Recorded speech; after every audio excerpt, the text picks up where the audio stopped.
சற்று முன் கிடைக்கப்பெற்ற மிக முக்கியமான செய்தி ஒன்று வெளியாகி உள்ளது. எடப்பாடி பழனிசாமியின் அலுவலகத்தை இழுத்து மூடிய அதிமுகவின் பெருவாரியான நிர்வாகிகள் பன்னீர்செல்வம் அணியில் இணைந்தார்கள். எடப்பாடி பழனிசாமி அவர்கள் அதிமுகவின் தலைமை அலுவலகத்தில் பொதுச் செயலாளர் அறைக்கு செல்லக்கூடாது.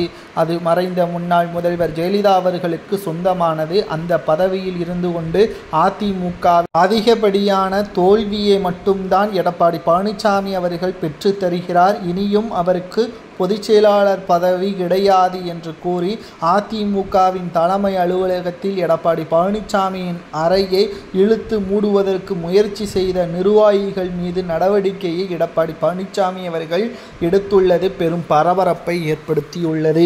இதை பற்றி நாம் கேட்டறிந்த பொழுது அதிமுக ஒன்றிணைவதற்கு பெருவாரியான நிர்வாகிகள் பன்னீர்செல்வம் அவர்களது அணியில் இணைந்துள்ளனர். செங்கோட்டையன் அவர்கள் கூறியது சரிதான். அவரை எதிர்க்கக்கூடிய ஒவ்வொருவரையும் பதவியில் இருந்தும் கட்சியில் இருந்தும் நீக்கினால் அதிமுகவில் எடப்பாடி பழனிசாமி மட்டும்தான் பயணிப்பார், மற்றவர்கள் அதிமுகவில் இருக்க மாட்டார்கள் என்பதையும் கட்சியில் இருந்து நீக்கப்பட்ட நிர்வாகிகள் தெரிவித்துள்ளனர். சட்டசபை தேர்தல் நடைபெறுவதற்கு இன்னும் 7 மாதங்கள் மட்டும்தான் இருக்கிறது.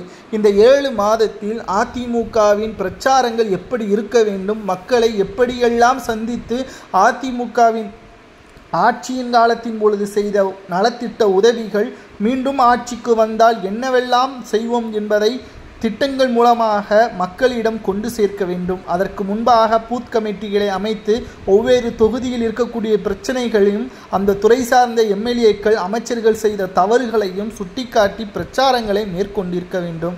ஆனால் எல்லா பக்கமும் எடப்பாடி பழனிசாமியின் பெயர்தான் இருக்க வேண்டும் என்பதற்காக அவரே சுற்றுப்பயணம் மேற்கொள்கிறார், அவரே விமர்சனம் செய்கிறார். இதனால் தொண்டர்களுக்கும் நிர்வாகிகளுக்கும் அதிருப்தியை தான் ஏற்படுத்தியுள்ளது.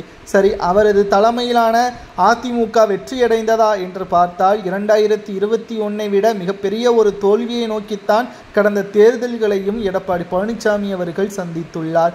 இனியும் எடப்பாடி பழனிசாமியை நம்பினால் நிச்சயமாக தோல்விதான் என்று கூறி எடப்பாடி பழனிசாமியின் பொதுச் செயலாளர் பதவியில் இருக்க வேண்டாம், அவரது அறையை இழுத்து மூடிய நிர்வாகிகளால் பரபரப்பு ஏற்பட்டுள்ளது. நிர்வாகி செய்தது சரியா தவறா என்பதை கமெண்ட் வாயிலாக மறக்காமல் கூறுங்கள்.